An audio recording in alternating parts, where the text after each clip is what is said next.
Hello, and thank you for joining Hashtag No Limits. I am your host, Shelley Kino, and Hashtag No Limits is about people that society places limits upon, but who are busting through those limits. Ophelia says in Hamlet, "We know who we are, but not who we'll be." And I believe that to be 100% true, and that there is no better or more beautiful example than the caterpillar turning into the butterfly.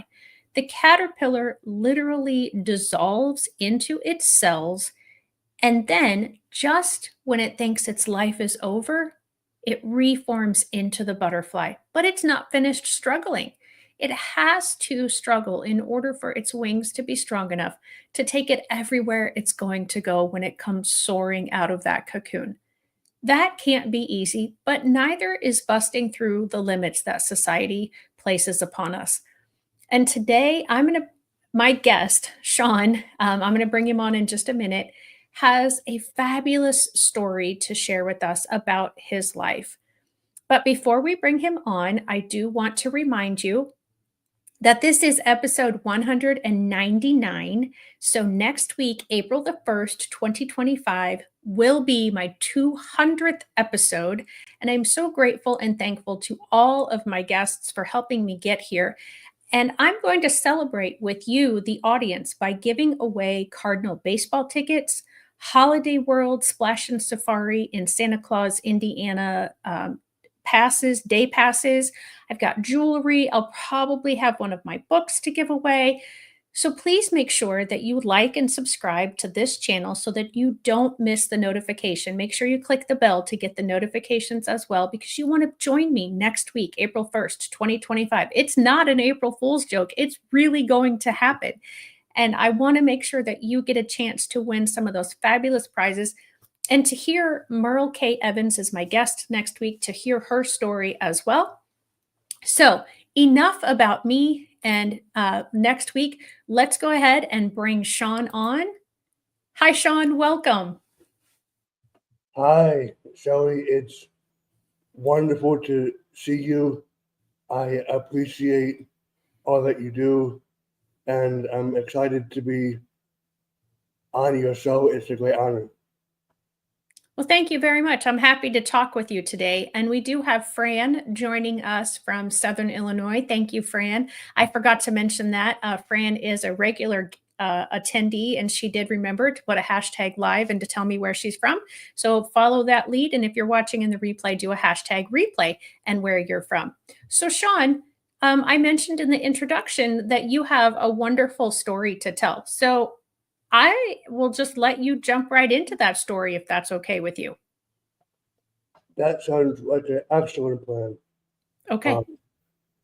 So, just to start off this conversation, I think it's important to mention that I have autism. In case I'm not sure, Sally, if your listeners know what autism is. If not, I can explain what autism is. Go ahead and do your explanation. I always like to make sure, even when I think somebody knows something, we explain it anyway. Okay. Basically, autism is a developmental disability, which is a spectrum, and what that means is you can either be someone who is nonverbal and requires assistance with things like going to the bathroom and things like that, or you can be someone like Albert Einstein and Bill Gates, who has autism as well. So it's a extremely wide and huge interval and amount of responsibility and capabilities that people with autism might have. It isn't known yet what causes autism, nor is it known yet how to make people with autism who need help with a lot of things to help them go from that to someone who has abilities like Bill Gates yet. I don't want to get into cures, because that isn't something that I want to get into. But I do think that eventually it will be possible for technology to be advanced enough to help people with autism, everyone with autism, to be able to do things like graduate college and things like that. I really appreciate your definition. I really also liked your optimism of we don't know yet.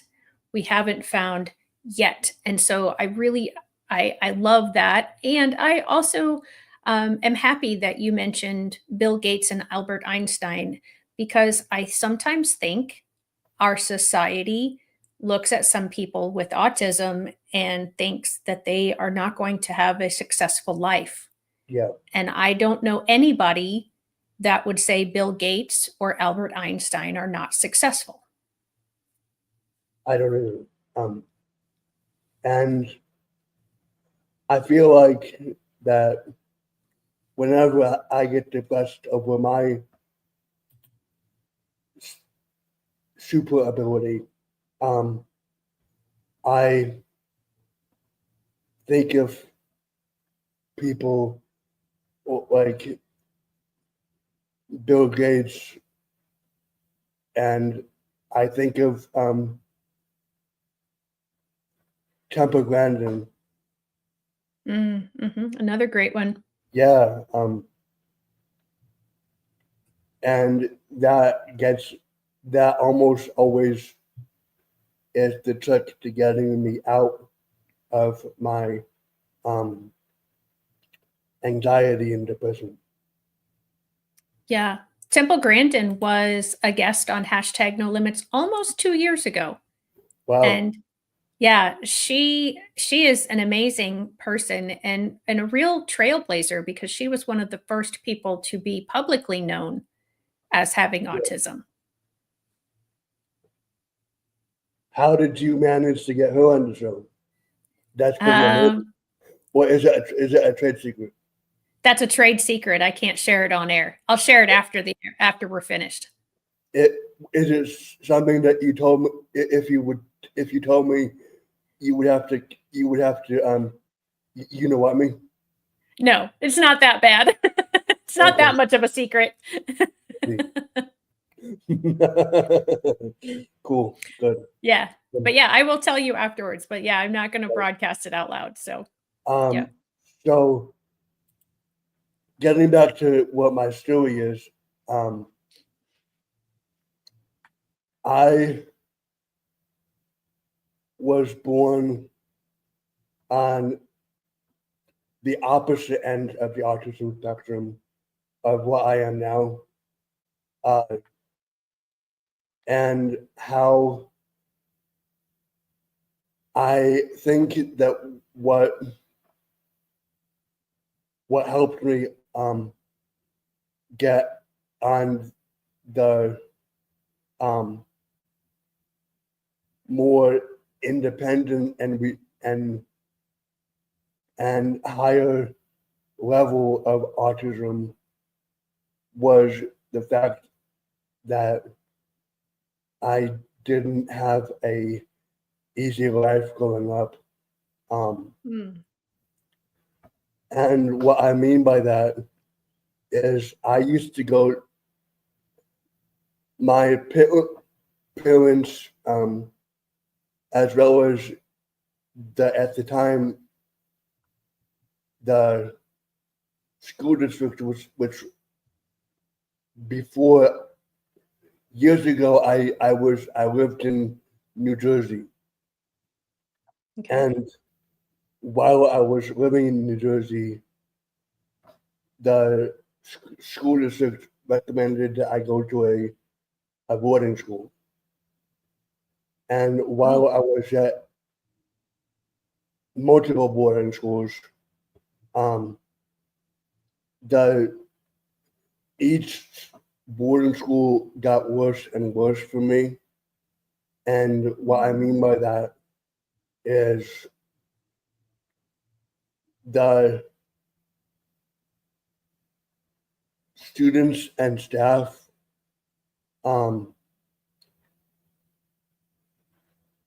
mistreated me greatly, immensely. They bullied me severely, and I think that treatment had a positive effect on me, which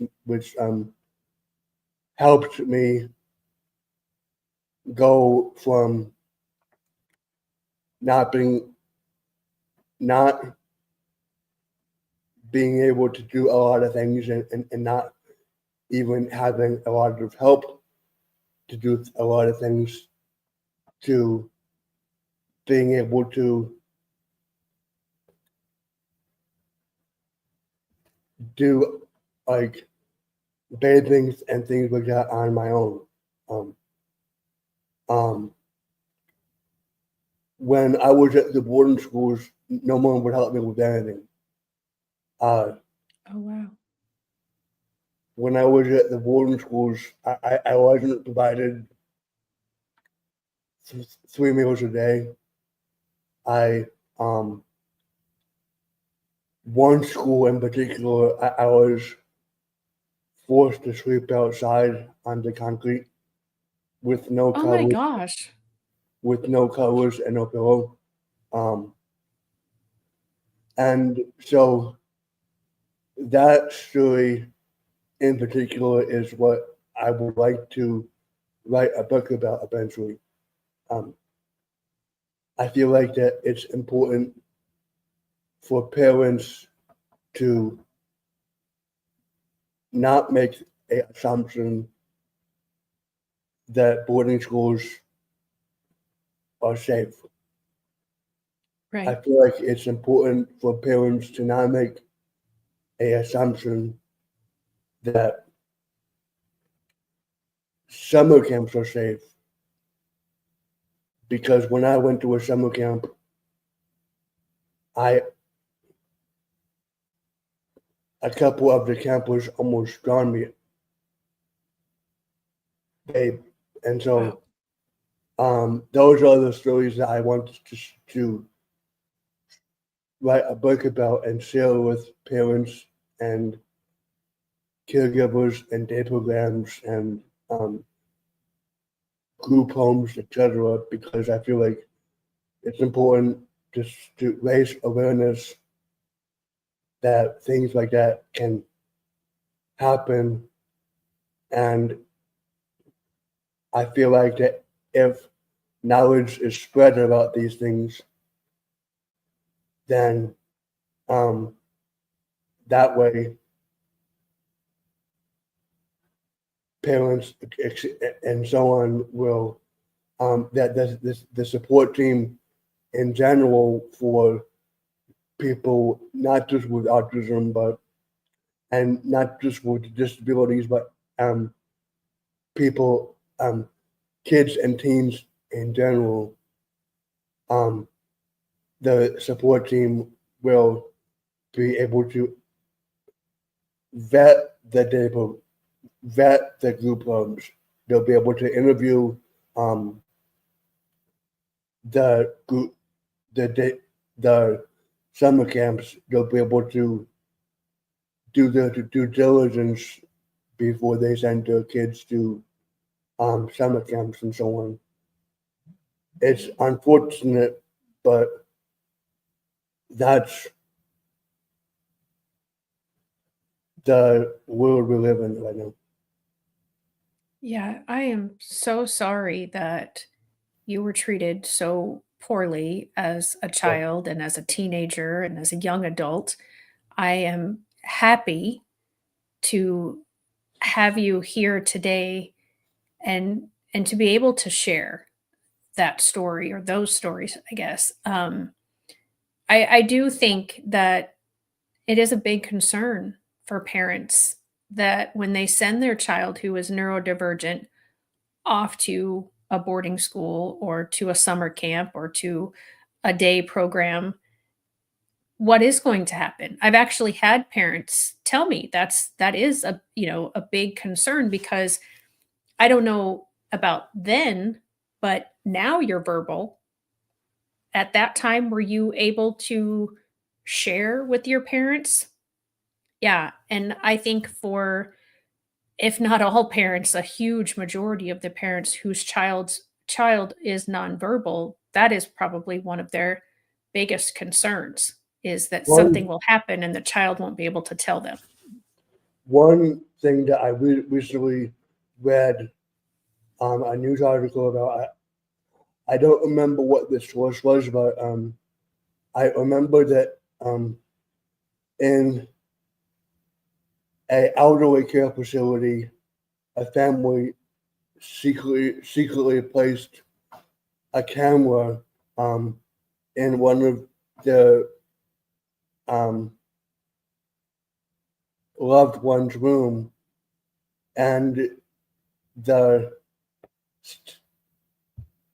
I guess the staff at the facility didn't know, and so they didn't know that they were being watched, and um,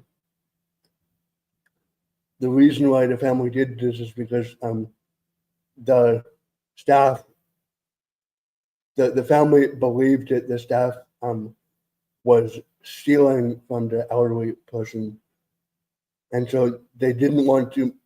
That they needed proof innocent before proven guilty, Mhm. and so they needed proof until they put a camera in his or her room, and so that's how they got the proof.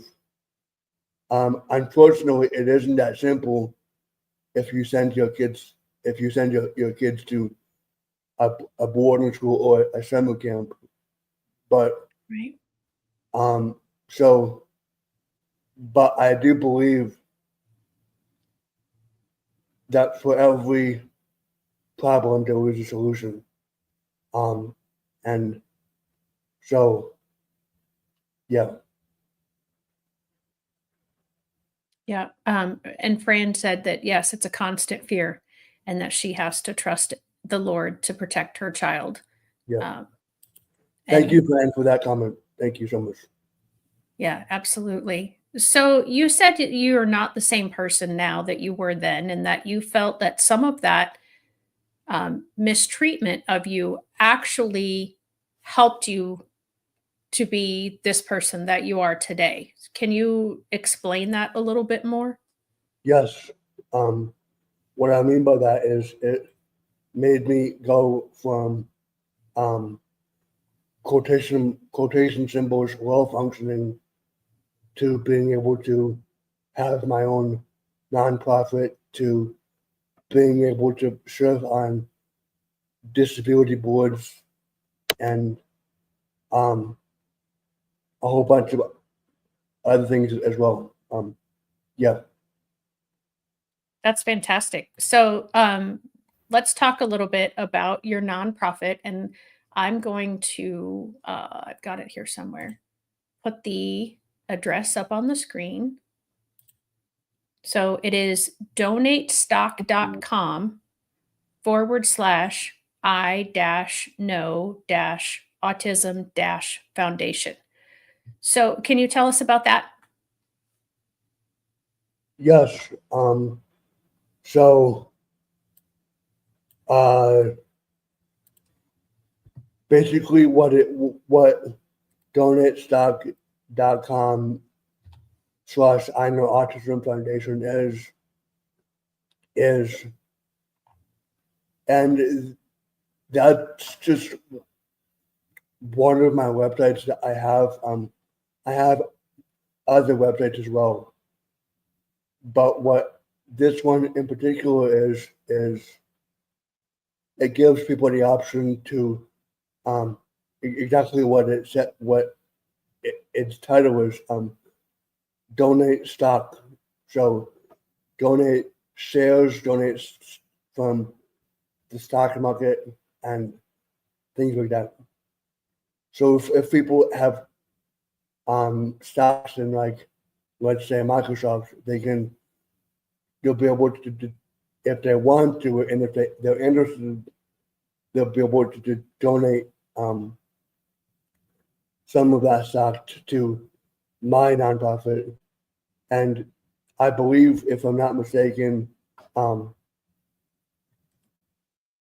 what will happen if I create a new tab and if I go to that website right now? Will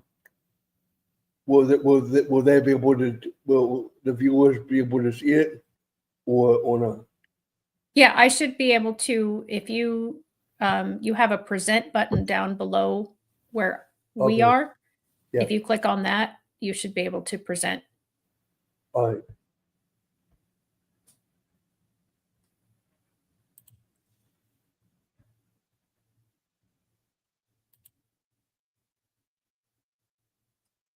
And then what happens to the donations of the stock? What do you do with the money that is made from those stocks or any other donations that you get? All donations go to my nonprofit's mission, which is to find solutions for disabilities and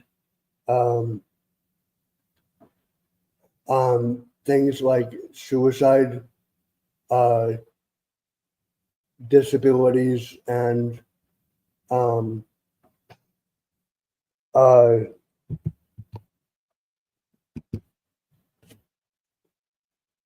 substance use and disabilities and revenge crimes. Oh, okay. What I mean by revenge crimes is, let's say that someone with a disability, are you able to see this, Sally, now, or no? Yeah, it's up on the screen. You should be able to see it as well. Okay, so it says support I Know Autism Foundation with a tax advantage stock gift in minutes. Reduce taxes on capital gains while deducting the fair market value of gifted stocks held more than 1 year. Amplify your generosity with a pre-tax gift. Let nonprofit keep the proceeds that would have been paid in taxes. It's fast, safe, and free to donate stock through the most trusted name in stock gifting.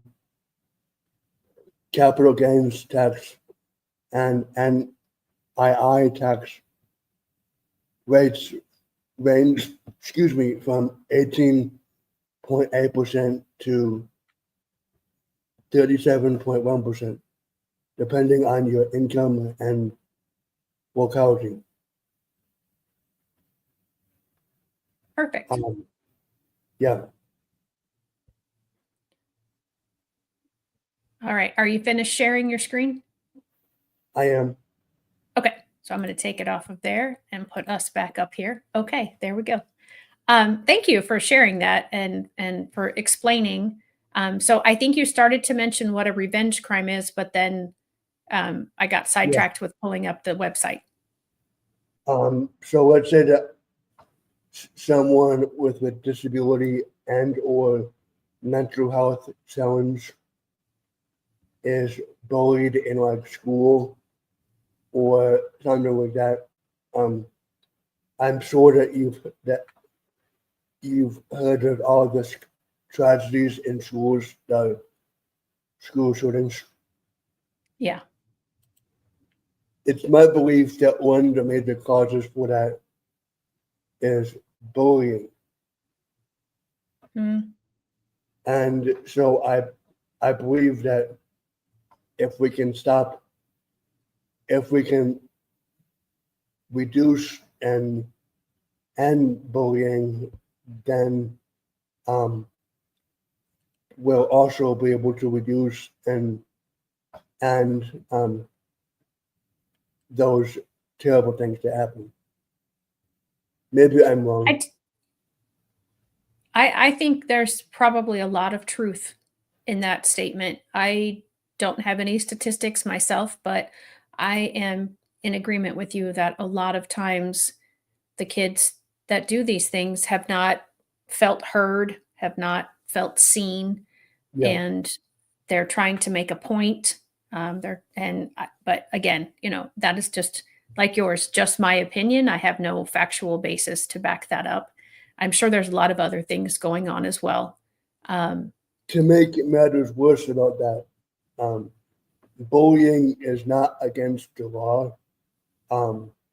So police are not allowed, at least I don't think they're allowed to intervene unless it gets to something that is against the law. But by then it's already too late. Yeah. And my understanding of the law is, that you can't go after people just because someone says they think they might be doing something. And with bullying, I have found this as a teacher that it is so hard to prove that someone is bullying another person because you have to catch them doing it. Otherwise, it's this person's word against this person's word. Yeah. And if you have witnesses, that's different. But I do think it's very difficult. So I want to switch because I know that you have to go soon, and I want to talk about you experienced applied behavioral analysis, or ABA therapy, but you also had experience with play therapy. Can you talk about what the differences were in your experiences between the two types of therapy? Yes. So actually, I was a intern, and I was the one who was doing, who was working with kids and applying ABA and play therapy with kids. Nice. And so basically what my roles were was assist and help the instructors on things like working with the clientele to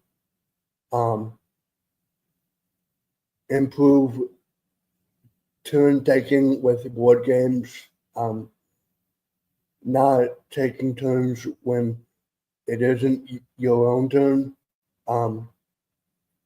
not taking loss so seriously when you don't win in a game. And those are a couple of examples of what my responsibilities were in play therapy.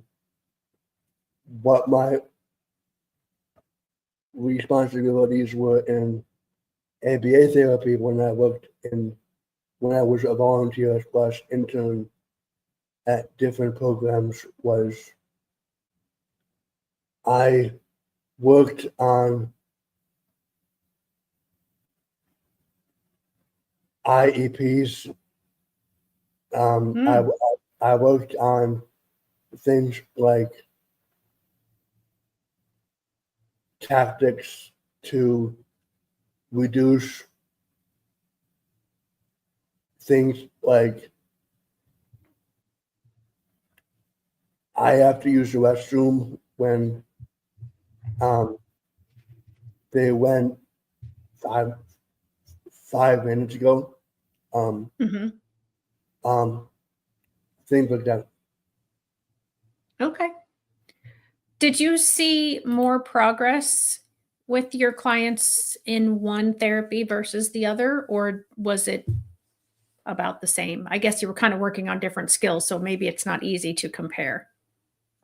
Well, I found that my experience with autism and my insights with autism helped me and helps me help them um, in both play therapy and ABA therapy to a gigantic extent. I found that it was helping them was a form of therapy for me as well. Oh, can you talk about that a little bit more, please? I know you've got to Yeah. go in about 9 minutes, so What I mean by that is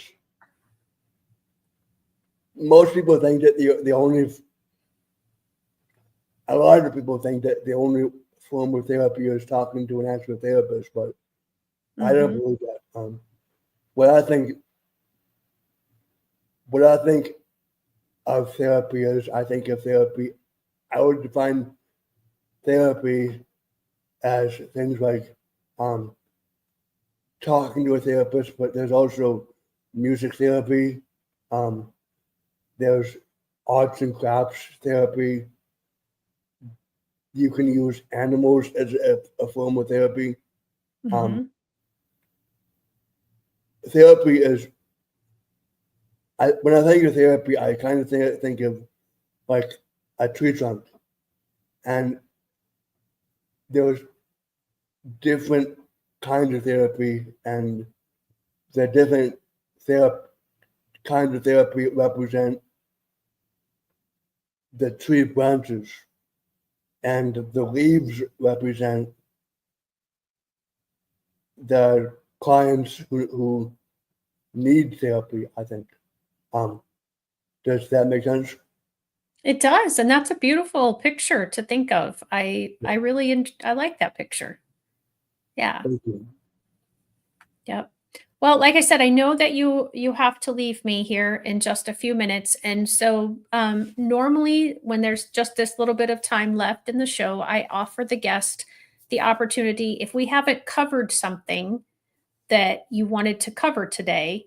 Now is your chance in these last few minutes to do so. Is there anything that you want to be sure or thought you wanted to say before coming on here? Yeah, if you can only take away one thing from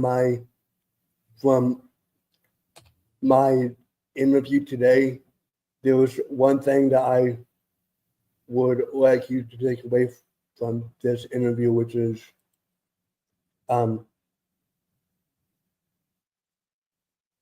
a couple of things actually. First, never give up, never give in, and never surrender to difficult situations. Instead, force the difficult situations to give up, give in, and surrender to you. Wow. You are your own author. You are your own storyteller, and you can either make your story into a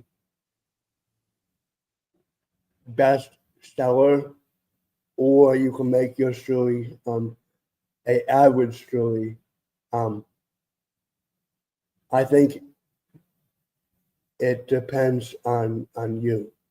Um, Also, I would say the grass is green wherever you water it. Hmm. Yeah, So true. So thank you. true. I appreciate both of those final statements. And Fran also says, thank you for being real. Um, and go ahead. I appreciate you, friend. Thank you for your support. Yeah, I also have the same sentiment as Fran. I thank you so much for being real. I thank you for sharing. Your story brought tears to my eyes of sadness for what you went through, but also tears of joy for where you are today, the limits that you have busted through. You are a great inspiration, Sean, and I am so thankful that you took time out of your day to spend it with me and with my audience and to share your story. How can people find you before we go really quick? How will can they just connect with you through, I know you have a LinkedIn page. So is that the best way to connect with you? It is. Okay. And speaking of no limits, I do want to lastly say that I don't understand why people say the sky is the limit. What I would say is there is no limit. Mm. The sky is a form of limitation, I think. But there shouldn't be any limitation to things that people can do. Yeah. Yep. I agree. We should not limit people's potential. All right, Sean, I'm going to take you out for the last little second here. And again, remember, guys, like and subscribe to the channel. You do not want to miss next week's episode. You do have to be watching live in order to have opportunity to win those Cardinals baseball tickets, the Holiday World Splash and Safari tickets, and the other items. There will not be opportunity in replay. And I know that at 1 o'clock on a Tuesday, that's tough to do, but schedule your day next Tuesday, April 1st, so that you can join me and you can have opportunity to not only win those prizes, but hear a fabulous story from Merle K. Evans. I'm really looking forward to having her. She will be the first guest that I've had with her particular type of disability. So I am thrilled to have her again. Sean, thank you for being my guest today. And remember, guys, we know who we are, but not who we'll be. Have a great week. Bye-bye.